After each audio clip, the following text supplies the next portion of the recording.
নৌকায় চড়ে রাতারগুল ঘুরলেন আসিফ নজরুল, শুনলেন মাঝিদের গান। পাঁচ ইসলামী ব্যাংকের একীকরণ, টাকা কবে পাবো জানতে চান গ্রাহক, চাকরি নিয়ে দুশ্চিন্তায় কর্মকর্তারা। এবং সর্বশেষ জানাবো, পাথর চুরির আসামির মুক্তি চেয়ে কপাল ভাঙলো আরো দুই বিএনপি নেতার। শুনছিলেন সংবাদ শিরোনাম, এবারে বিস্তারিত। আগামী সরকারের মন্ত্রীদের জন্য গাড়ি কেনার অতি আগ্রহ নিয়ে প্রশ্ন তুলল টিআইবি। অর্থ মন্ত্রণালয় থেকে বাতিল করে দেওয়ার পরেও পরবর্তী নির্বাচিত সরকারের মন্ত্রীদের জন্য বাড়তি দামে বিলাসবহুল গাড়ি কিনতে প্রশাসন মন্ত্রণালয়ের অতি আগ্রহ নিয়ে প্রশ্ন তুলেছেন ট্রান্সপারেন্সি ইন্টারন্যাশনাল বাংলাদেশ। একই সঙ্গে এ ধরনের কেনাকাটায় অতি আগ্রহের কারণ অনুসন্ধান জরুরি বলে মনে করছেন সংস্থাটি। টিআইবি বলছে, সমালোচনার মুখে প্রথম দফায় গাড়ি কেনার প্রস্তাব নাকচ হওয়ার পর আবারও আগের চেয়ে তুলনামূলক বেশি দামে গাড়ি কেনার অভিনব প্রস্তাব উত্থাপন বিগত কর্তৃত্ববাদী সরকারের আমলের মতোই এক শ্রেণীর আমলাদের পরবর্তী সরকারের সম্ভাব্য মন্ত্রীদের প্রতি অতি উৎসাহী তোষামোদী আচরণ ন্যাক্কারজনক পুনরাবৃত্তি। গণমাধ্যমে পাঠানো এক সংবাদ বিজ্ঞপ্তিতে এই কথা বলেন সংস্থাটি। ইফতেখারুজ্জামান বলেন, এক শ্রেণীর অতি উৎসাহী স্বার্থান্বেষী দোষণপ্রবণ আমলাদের প্রস্তাব অনুযায়ী গাড়ি কেনার ও সিদ্ধান্ত অনভিপ্রেত ও অগ্রহণযোগ্য, যা সুবিধাবাদী আমলাদের প্রভাব বলয় প্রতিষ্ঠায় যে চর্চাকে পতিত সরকারের আমলে স্বাভাবিকতায় পরিণত করা হয়েছিল তার ধারাবাহিকতায় বজায় রাখার বিব্রতকর ও আত্মঘাতী উদাহরণ। এ ধরনের সিদ্ধান্তকে অবিবেচনাপ্রসূত উল্লেখ করে ভবিষ্যৎ মন্ত্রীদের গাড়ি কেনার প্রস্তাব বাতিল করার দাবিও জানান তিনি। নৌকায় চড়ে রাতারগুল ঘুরলেন আসিফ নজরুল, শুনলেন মাঝিদের গান। সিলেটের বিখ্যাত জলাবন রাতারগুল পরিদর্শন করেছেন প্রধানমন্ত্রী, আইন বিচারক ও সংসদ বিষয়ক উপদেষ্টা ডক্টর আসিফ নজরুল। দুপুর 12টা 30 মিনিটে তিনি জলবনটি ঘুরে দেখেন। পরিদর্শনকালে তার সঙ্গে ছিলেন সিলেটের জেলা প্রশাসক সারোয়ার আলম ও সরকারের বিভিন্ন পর্যায়ে ঊর্ধ্বতন কর্মকর্তারা। রাতারগুল ঘুরে দেখার পর সাংবাদিকদের সঙ্গে আলাপকালে ডক্টর আসিফ নজরুল বলেন, পরিবেশের ভারসাম্য রক্ষা করে এই জলাবনের উন্নয়নে আরো অবকাঠামোগত উদ্যোগ নেওয়া জরুরি। দেশের একমাত্র স্বীকৃত জলাবন হিসেবে রাতারগুল খুবই শুধু প্রাকৃতিক নয়, পর্যটন দিক থেকে গুরুত্বপূর্ণ। স্থানীয়দের জীবনমান উন্নয়নে সরকার পর্যটন খাতে প্রয়োজন সব সহযোগিতা দেবে। নৌকায় চড়ে জলাবনের সৌন্দর্য উপভোগ করেন তিনি। এ সময় স্থানীয় মাঝিদের মুখে বিভিন্ন লোকগীতি ও আঞ্চলিক গান শুনেন ডক্টর আসিফ নজরুল। পাঁচ ইসলামী ব্যাংকের একীকরণ, টাকা কবে পাবো জানতে চান গ্রাহক, চাকরি নিয়ে দুশ্চিন্তায় কর্মকর্তারা। দেশের 5টি শরিয়া ভিত্তিক ব্যাংক ফার্স্ট সিকিউরিটি, সোশ্যাল ইসলামী ইউনিয়ন, গ্লোবাল ইসলামী ও এক্সিম ব্যাংক একীভূত করার সিদ্ধান্ত চূড়ান্ত হয়েছে। কেন্দ্রীয় ব্যাংকের বোর্ড এই সিদ্ধান্ত অনুমোদন করেছে এবং খুব শিগগিরই নতুন গঠিত ব্যাংকের কার্যক্রম টেক অফ করা হবে। তবে এই ঘোষণার পর গ্রাহক ও ব্যাংক কর্মকর্তাদের মধ্যে উদ্বেগ, আতঙ্ক এবং অনিশ্চয়তা বেড়ে গেছে।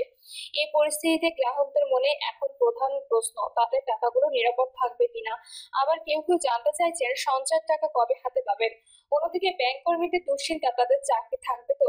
বেসরকারি একটি প্রতিষ্ঠানে কর্মরত এক গ্রাহক বলেন, আমার 1 লাখ টাকার চেক 2 মাস ধরে হাতে নিয়ে ঘুরছি, টাকা দিতে পারেনি শাখা। অবসরপ্রাপ্ত এক শিক্ষক বলছেন, আমার জরুরি চিকিৎসার জন্য টাকা দরকার, কয়েকবার শাখায় গিয়েও টাকা তুলতে পারিনি। একবার মাত্র 10,000 টাকা দেওয়ার অনুমতি দিল, এত কম টাকায় তো চিকিৎসা হয় না। ব্যাংক কর্মকর্তারা বলছেন, পরিস্থিতি খুব চাপের। প্রতিদিন গ্রাহকেরা এসে বকাঝকা করছেন, টাকা নেই, দেবো কিভাবে। মার্জার হলে সরকার যদি তারল্য সহায়তা করে তাহলে গ্রাহকদের টাকা দিতে পারবো। ফার্স্ট সিকিউরিটি ইসলামী ব্যাংকের একজন সিনিয়র কর্মকর্তা বলেন, গ্রাহকদের চাপ সামলাতে পারছি না, প্রতিদিন হাজারো ফোন আর অভিযোগের ঝড়। আমানতকারীদের টাকা দিতে না পারায় অনেক শাখা উত্তেজনা দেখা দেয়। অফিসে কাজ করতে গিয়ে নিজেও অনিশ্চয়তায় আছি, কি যে হবে কিছুই তো বুঝতেছি না। হতাশা নিয়ে শেষে বললেন, আমাদের চাকরি থাকে কিনা তাও তো জানি না। এক্সিম ব্যাংকের একজন ঊর্ধ্বতন কর্মকর্তা বলেন, আমাদের দায়িত্বটা এখন অনেক কঠিন হয়ে গেছে। অনিশ্চয়তার মাঝে কাজ করতে হচ্ছে। চাকরির ভবিষ্যৎ নিয়ে সবাই দুশ্চিন্তায় আছে, কারণ প্রশাসনিক পরিবর্তন আসবে বলে শোনা যাচ্ছে। সোশ্যাল মিডিয়ায় ব্যাংকের আরেক কর্মকর্তা যোগ করেন, আমরা জানি সরকার সবকিছু নিয়ন্ত্রণে নেবে, কেন্দ্রীয় ব্যাংক প্রশাসন বসাবে, কিন্তু হাতে স্পষ্ট কোনো নির্দেশনা নেই। অফিসে বসে সবাই ভাবছে কি হবে আগামীকাল। কেন এত সমস্যা? মূলত 5টি ব্যাংকের ঋণ সমস্যার কারণে এই একীভূতকরণের সিদ্ধান্ত নিতে হয়েছে। বর্তমানে এসব ব্যাংকের খেলাপি ঋণের পরিমাণ কোটি কোটি টাকা, যার ফলে ব্যাংকগুলো তারল্যের অভাবে পড়েছে। তারা গ্রাহকের আমানত ফেরত দিতে পারছে না, এতে গ্রাহকের বিশ্বাস ভঙ্গ হচ্ছে এবং ব্যাংকের কর্মকর্তা কর্মচারীরাও চাকরি হারানোর ভয়ে দুশ্চিন্তায় দিন কাটাচ্ছেন। অর্থনৈতিক দিক থেকে 5 ব্যাংকের মোট আমানতের পরিমাণ প্রায় 1,45,000 কোটি টাকা, অথচ ঋণ বিতরণ করা হয়েছে প্রায় 2,15,000 কোটি টাকা। অর্থাৎ আমানতের তুলনায় ঋণ অনেক বেশি। এই ঘাটতি মেটাতে ব্যাংকগুলো বাংলাদেশ ব্যাংক ও অন্যান্য আর্থিক প্রতিষ্ঠানের কাছ থেকে ধার নিয়েছে। সবচেয়ে উদ্বেগজনক তথ্য হচ্ছে এই ঋণের বিশাল একটি অংশ কেন্দ্রীয়ভাবে মাত্র কয়েকটি গোষ্ঠীর হাতে রয়েছে, যা এখন মূলত অনাদায়ী অবস্থায় পড়ে আছে। বাংলাদেশ ব্যাংকের হিসাব অনুযায়ী ইউনিয়ন ব্যাংক ও গ্লোবাল ইসলামী ব্যাংকের প্রায় 90% ঋণ এস আলম গ্রুপের নিয়ন্ত্রণাধীন, যার বড় একটি অংশ খেলাপি হয়ে গেছে। ফার্স্ট সিকিউরিটি ইসলামী ব্যাংকের ঋণের প্রায় 70% এবং সোশ্যাল ইসলামী ব্যাংকের 20% এস আলম গ্রুপ সংশ্লিষ্টদের হাতে। অন্যদিকে এক্সিম ব্যাংকের প্রায় 10% ঋণ রয়েছে সাবেক চেয়ারম্যান নজরুল ইসলাম মজুমদারের স্বার্থ সংশ্লিষ্ট প্রতিষ্ঠানে, যেগুলোর বেশিরভাগ এখন অনিয়মিত বা ঝুঁকিপূর্ণ ঋণে পরিণত হয়েছে।